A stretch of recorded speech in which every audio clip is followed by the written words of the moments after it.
शुरू थियो तू चए तब्दीली हिनखे चइबो आहे। सिंधी माण्हू 15 साल अॻु बि पिनिया पिया, हाणे पिननि पिया। हाणे ॿुध 15 साल अॻु में बि सिंधी माण्हुनि खे ॿोड़ियो पियो वियो, हाणे ॿुॾनि पिया। 10 साल अॻु में बि के शाह ॿुॾो हो, कुता वेठा छितनि ते, हाणे बि के शाह 100%। 5-10 साल अॻु में बि सिंध में मार्कूं विकामंदियूं, हाणे बि विकामंदियूं। 10 साल अॻु में बि नौकरियूं पब्लिक सर्विस कमीशन ज़रिए विकामंदियूं, हाणे बि विकामंदियूं।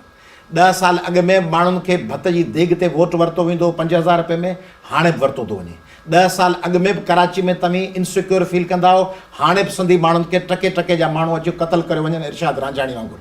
ॿुधो 10 साल अॻु में बि धाड़ियल तव्हांखे मारींदा, हाणे बि मारीनि था। 10 साल अॻु में बि कंदकोट जैकबाबाद शिकारपुर में लाश पिया हूंदा, हाणे बि अजमल सावंत जा, हाणे बि तव्हांजे जान मोहम्मद मेहर जा लाश पिया। 10 साल अॻु में बि तव्हांजूं छोकिरियूं क़तल थींदियूं, हाणे फातिमा फरोड़ो क़तल थी पई आहे। कहिड़ी तब्दीली आहे सिंध में? करप्ट हुकुमराननि सिंध खे तबाह ऐं बर्बाद करे छॾियो आहे। कहिड़ी तब्दीली आहे?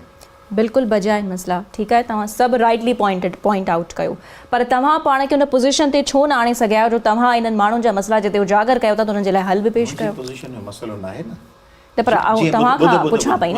ॿुधो न, जीअं तव्हां अॼु जेको मूंसां प्रोग्राम पिया कयो, जी इहो तव्हांजी डिसीशन मेकिंग न आहे, तव्हांजो रोल आहे हिन में। पर जेके चैनल तव्हांखे चए त नाहे करणो इंटरव्यू, त तव्हां कोन कंदो। हाणे चैनल तव्हांजो ॿुधी वञो न ॻाल्हि ॿुधो, तीअं असांजो ओनर आहे सिंध जो आवाम।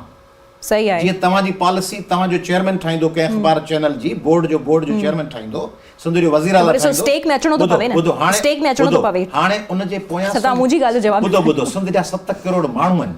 चेंज तव्हांखे मूंखे कोन थियणो आहे, बाक़ी चेंज थियणो आहे सिंध जे माण्हुनि खे। पंहिंजा लॉन्ग टर्म स्ट्रेटेजिक इंट्रस्ट या आरज़ी। पंजाब जो माण्हू छा थो करे? पंजाब जो माण्हू हिकिड़ो दफ़ो खणी थो अचे परवेज़ लाई खे, सर ॿिए दफ़े ॿुधो सर असीं हाणे ॿिए पासे था वञूं। ॿुधो प्लीज़ इफ यू पासे में वञण ॾियो न, तव्हांजी मर्ज़ी थोरी हलंदुसि। ॿुधो न बिल्कुलु तव्हां नथा हलो। परवेज़ लाई खे थो इलेक्ट करे, ॿियो दफ़ो करे थो शहबाज शरीफ़ खे, टियों दफ़ो करे थो वरी हमज़ा खे, चौथों दफ़ो वरी करे थो PTI ऐं बोज़दार खे, KP खे हिकिड़ो दफ़ो करे थी ANP खे, ॿियो दफ़ो करे थी PTI खे, टे दफ़े करे थी मुतहदा मजलिस अमल खे। तव्हां मुसलसल हिकिड़ो अज़ाब सिंध जे सिर ते तारी कंदो ऐं पोइ तव्हां चवंदो चेंज कोन था थियो। अच्छा, इहो यानी सिस्टम जी ग़लती आहे, तव्हांजी हिन में का कोन्हे। उन अज़ाब जी आहे जेको सरनि ते मुसलत आहे सिंध जे। चओ था नालो बि वठां उन अज़ाब जो, पोइ तव्हां कटे